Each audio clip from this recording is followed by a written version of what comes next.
away from that, the soul of Southwest region is being fought for. A few months ago, the PDP won in Ekiti, and last week, the APC won in Osun. There's been the conscious effort by both parties to convince voters to their camp.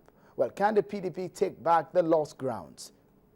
Well, on the program, we'll discuss this with a former Lagos governorship candidate of the DPA and now an aspirant of the PDP ahead of the 2015 governorship election. Mr. Jimi Agbaje joins us in the studio. Thank you for joining us on Politics Today. Thank you very much. The last time you were not a PDP when you were on the program. Now you are a PDP member. Just before we go into some of the issues, why did you decide to join the PDP? I joined the PDP quite a while. Oh. It just wasn't public knowledge. Oh, interesting. Yes. All right. And when you joined the PDP, there was a lot of noise in town about you joining the Well, PDP. in politics, you'll always have noise. I mean, you can't take it away. That's part of politics. So to that extent, there will be noise. Just like you will have those that will feel, not very happy. But then you have those that will also feel very happy. So I think what matters is that you have more people that are happier that you've joined or that you are at least publicly associating than those who feel uncomfortable with it. No, I mean, that's interesting. And you are planning on running now. We understand. You're an aspirant, we understand. I believe the law does not allow you to campaign publicly until some time. You will not run. I think we'll keep that within the family. Okay. But you've been going around. I've seen a couple of your meetings and all of that. You know, even if you want to run, you tell your family members, your immediate family members, and there's nothing wrong in that.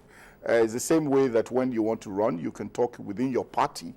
But I'm not sure that it's time in a public forum to begin to say that, so that we do not risk being sanctioned in any way. All right, interesting. We'll come back to the politics of Lagos State. But first, let's look at the politics of the Southwest. Your party now has the ambition to take the lost ground, especially looking at the Southwest, where the APC or the ACN, as it were, had taken away from your party in recent times. From what we have seen so far, the APC won in Osun, the PDP won in Ekiti. 1-1. 1-1. What's your take on the game so far? I think it's very interesting, and it's democracy at work. The Southwest is very politically astute. You've got people who are very much there. And what you see playing out in the Southwest actually is that the people are having more say in the way elections are won and lost. So there's more awareness, there's more determination by the people to want to be part of this process, to want to influence the process.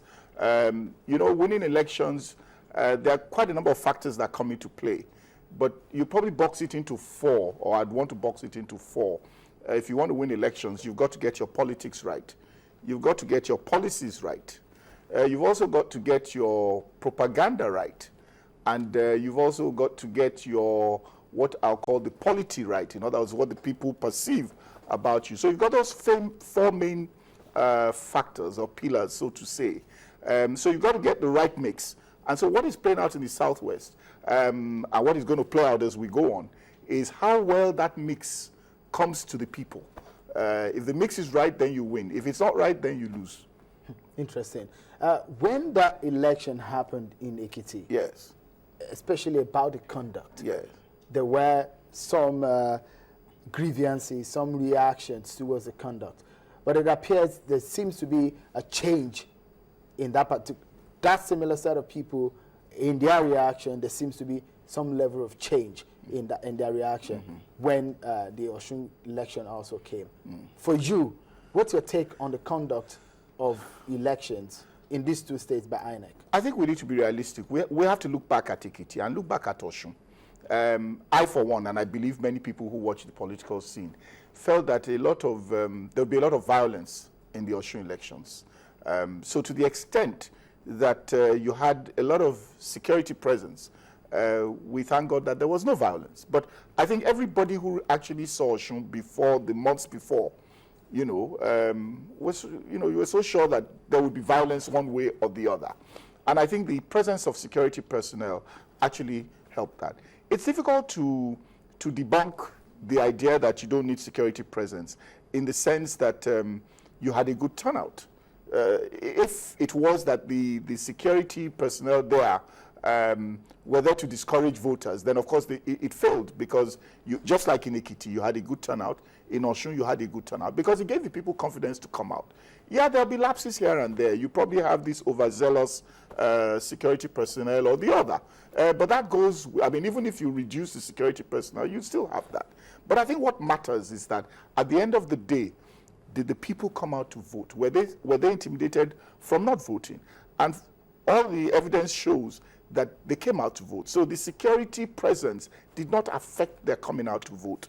Did the security personnel intimidate them at the polling booth? In other words, forcing them to vote one way or the other?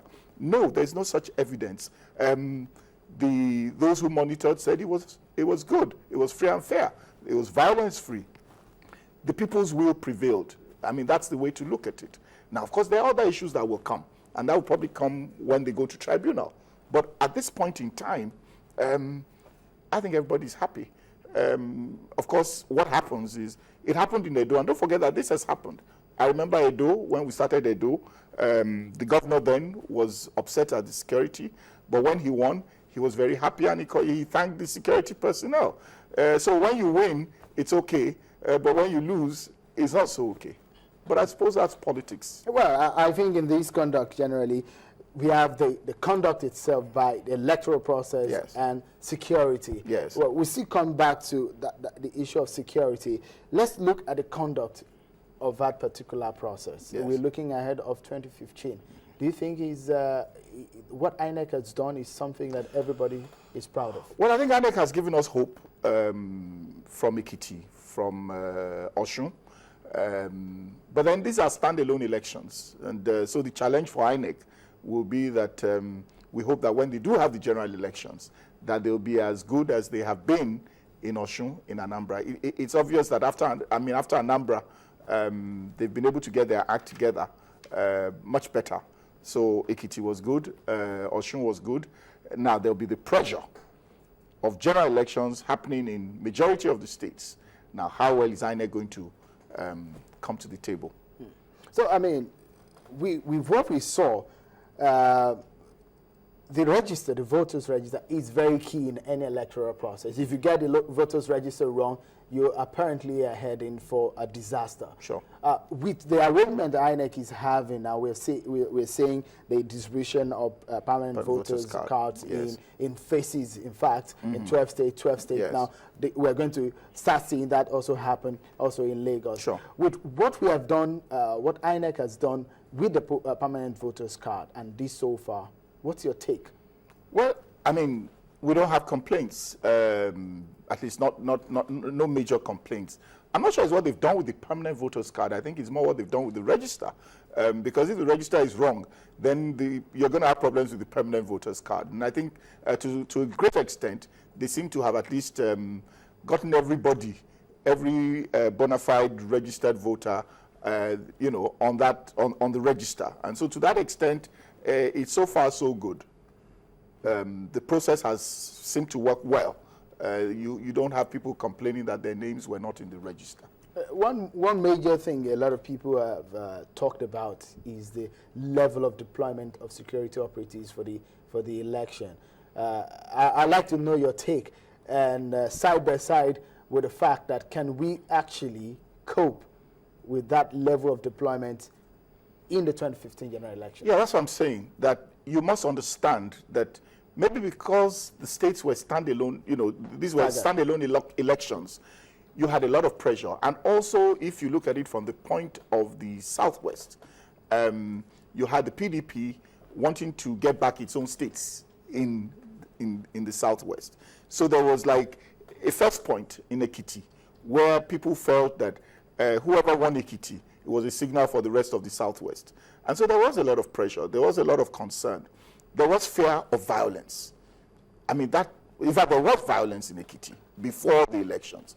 So the idea was you needed to put security men on the ground. And so to that extent, it worked, because on election day, or even the days before election, there was no violence when you had such security presence. People came out to vote. People had more confidence to vote. You know, if you don't have that confidence to come out and vote, then the whole process fails. So to that extent, it's worked well. In Osun, ditto, it's also worked well. Now, the pressure, of course, is going to be, just like I said, for INEC, as to how you're going to work it out for the general elections. You cannot have the kind of concentration of security personnel that you had in these states when you do the when you have the general elections. But then the pressure then would probably be more dissipated. In other words, you know, where Osun, all the big wigs in the parties were throwing their weight around in Osun, all the big wigs were trying to throw their weight around in Ekiti. When the general elections come up, those big wigs are going to be in their different areas, and so you're probably going to have less pressure for security, because there are many, call it battlefronts. Interesting.